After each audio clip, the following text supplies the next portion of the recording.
This video is to assist you in knowing a little bit more about using Microsoft Excel. Remember, all the tools do actually show up on the web version as well as in the application version, no matter which one you are in. Normally, when we use Microsoft Excel, we are working with a lot of data or information that's pretty uniform and can fit into specific categories. As an academic, you most likely will be using it in business management type positions and classes, in your science classes, mathematics, those kinds of things, when you're wanting to see trends and things develop. As you grow older and you go into the workforce, you may have to use it in order to present data and make it look really nice and neat and clean for your boss. So let's get started with a blank workbook. As you can see, there's some similar things to Microsoft Word, such as fonts, and you see some alignment tools and everything like that, copying, cutting, and pasting. You can even insert pictures, graphics, things like that are very similar. However, the biggest difference is that now you can actually format the cells entirely. So it's like you're working with a huge chart, like table, and you can insert formulas and have it meet your needs. So you can actually do auto summing. So if you're having to chart and graph budgets, do financial analysis, working on higher mathematics and everything, you can use Excel to assist you. You have data charts. So this is mainly for, again, like I said, if you're going into fields with extraneous amounts of research or business administration concepts to present, this is probably a tool you'll use a lot of. So I'm just going to show you the basics, okay? So let's make a chart of favorites, okay? That's what I'm just going to call it, okay? And then we're going to go by class hours. So we got first, second, third, fourth, fifth, and we got 6 hours, so we'll do sixth, right? So this is the class hours. And then here we'll just do, let's see, favorites. How many like burgers? How many like pizza, preferred cake, ice cream, and let's see, let's do the age-old question, Pepsi versus Dr. Pepper. There you go. Or Pepsi versus Coke, sorry. All right. So, and then just making up some numbers. So we'll say about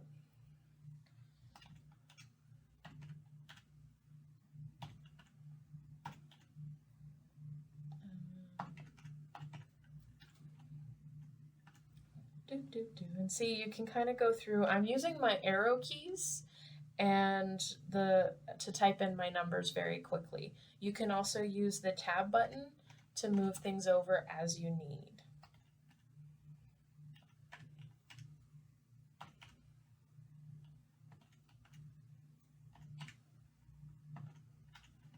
I know these numbers make it look like really big class sizes, but you know what? Sometimes it feels like that. We have really big classes, you know. Let's see.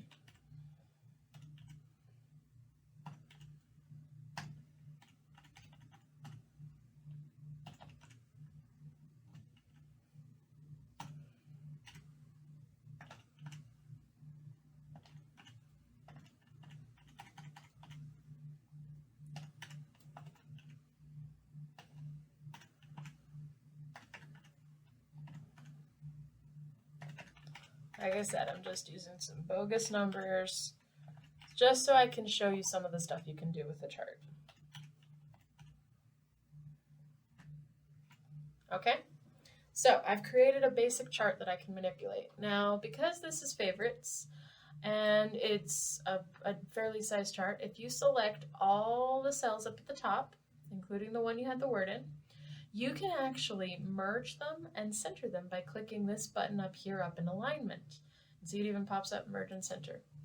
So there you go, it centered it. I'm going to change up the fonts just to make it look distinguished. You can use the paint can to actually fill in the background and give it a nice color. Let's see, give it a happy green color.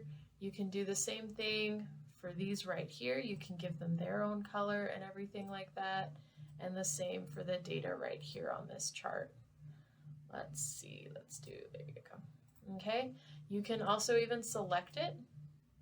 so that that way you can, if you go right here to your borders, you can actually create borders throughout it too, so that that way it looks nice and fun and clean, okay?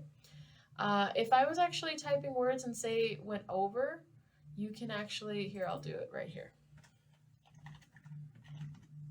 So see, I went over and it does that, but I don't want to like mess with the size of the cell.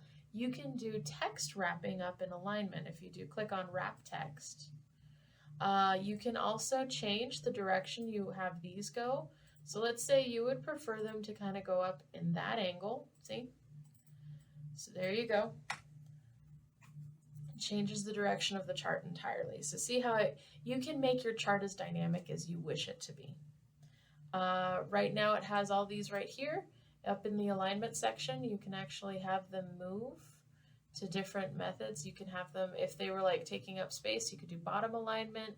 You could do middle alignment so that it centers it. You can do top alignment, all that, okay? So let's say I want to do that for these. Let's do center alignment. And as you can see, it shifted them a bit and it centers them just right, okay?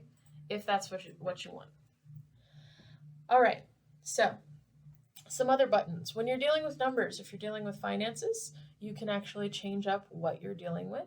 So you have yen, euros, pounds, and dollars. And then you can actually do other ones. You can work in percentages and have it note that these are percentages. You can even put in a certain type of comma style as a separator if you need it, but that's for like copious amounts of data in one line. You can actually increase, as you can see, easily increase or decrease decimal points if you need to show specific decimal points.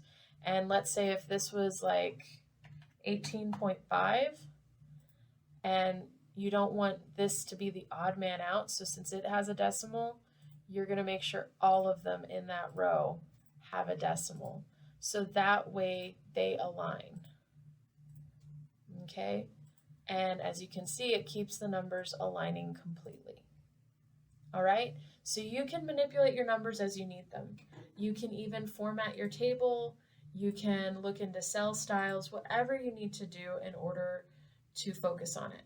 You can even insert. So let's say I need to insert another class. I inserted a row. Or you need to delete a row. You can just click delete. If you want to format a specific row, so let's say you're working again with data that isn't quite fit, such as, we'll do that first hour one again. Okay, it doesn't fit. We're going to take off text wrap. You can actually, for formatting, you can do auto fit column width. So see, there you go. It expands it so that that way it's done. Okay? Alrighty, so. And now you can do the same thing again. Boom. So what I want to show you now is something that not many people know how to do very easily. And that is creating a chart. So you want to select just the data that you're creating the chart for. Okay? So I've selected my data. Now, depending on what you're trying to achieve, will determine your type of actual graph you're going to choose and your chart, okay? So pie graphs are used usually in percentage cases. So if you're trying to show up the percentage that each person is doing something, then you would use a pie chart. Line graphs are utilized to show trends over time, and bar graphs are really good for comparing, not comparison. Okay, and then as you can see, you even have other charts that kind of do a mixture of everything. So you can compare and see trends. You can use statistic charts, all sorts of stuff. Just figure out, you can even, again, this has a help button too. So if you need help on determining what chart you need to use, there you go. All right, so let's see, I'm going to choose a bar graph. And again, you can choose the type of bar graph you even get to use. I like the 3D ones. I think they're really cool. And what's really awesome is you can actually see the comparisons going among the actual class hours. So as you can see, it created this chart for me. I can, again, still manipulate this chart too. So I can change it to where it says favorites. And there you go. And then you can also change your color options. So I can change the fill colors if I so desired for the class hours. You can even, let's see, change the style. So you can see they have the white, basic white version. They have this one with lines. They have kind of a shady one that kind of makes the colors pop a little bit more. You can even do it with it showing the numbers and all sorts of different selections to meet the needs that you're wanting to. I like this little gray one. I like the contrast that it creates. So there's a lot you can do within it, okay? Again, if you want to change the color of a specific bar, just select the bar color, the bar you're wanting to change, and right-click on it. That's how I did that, okay? I don't think I explained that. And then again, the cool thing is I can copy and paste this, copy it, and let me open up a Word document, and bam, I now have a chart in my Word document. And if I need to, I can make sure that it's, aligned properly to where I can even type to the side of it. This chart shows the favorites and the trends among the class hours. Bam. So there you go.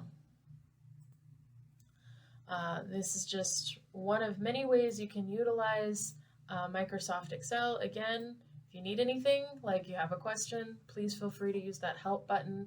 It can even show you, again, special topics and things that you would like to do, unless your internet goes out on you. This concludes the video on using Microsoft Excel. Please make sure to save your work frequently, and as always, use the little help options to help you out and guide you with anything that you may need or question you have for something that wasn't answered in this video.